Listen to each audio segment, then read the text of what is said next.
In a recent article titled, "I Want to Spread Awareness About Electronic Payment, Ready to Use It?" there's a significant development regarding Iraq's banking system that's worth diving into. The article highlights that Iraqi banks are now finally issuing internationally recognized debit cards that can be used globally, including in countries like the US. This marks a major shift in Iraq's approach to electronic payments and signifies progress in their economic reforms. For years, many in the financial and investment community have been anticipating a more globally integrated Iraqi banking system. Until now, Iraq's electronic payment infrastructure had been somewhat limited, which restricted citizens and businesses from accessing global markets efficiently. The introduction of these new debit cards is a game changer.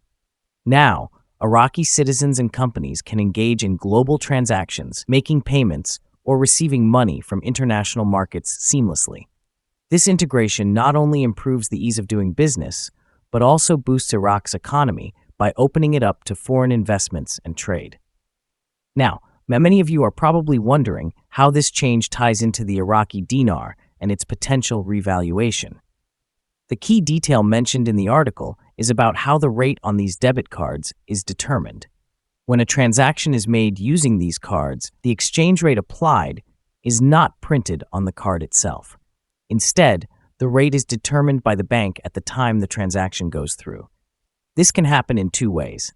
Either the transaction uses the rate provided by the Central Bank of Iraq, CBI, at the official rate, or it could use a rate set by a currency exchange linked to the bank.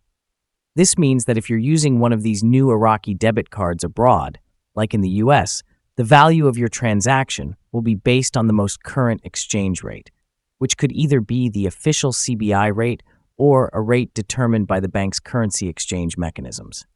For those of us closely watching Iraq's economic reforms and the potential for a change in the exchange rate, this is a crucial point. It suggests that as the country's banking system becomes more globally integrated, the infrastructure is being set up for any potential future changes in Iraq's currency valuation to be reflected immediately in global transactions. Moreover, this move indicates that the banking sector in Iraq is gaining confidence and stability. The fact that these debit cards are being issued now, at a time when Iraq is making strides in economic reform, shows that the government and the banks are ready to participate more fully in the global financial system. This is something that many investors have been waiting for, as it's one of the final steps needed for Iraq to be recognized as a fully operational player on the international economic stage.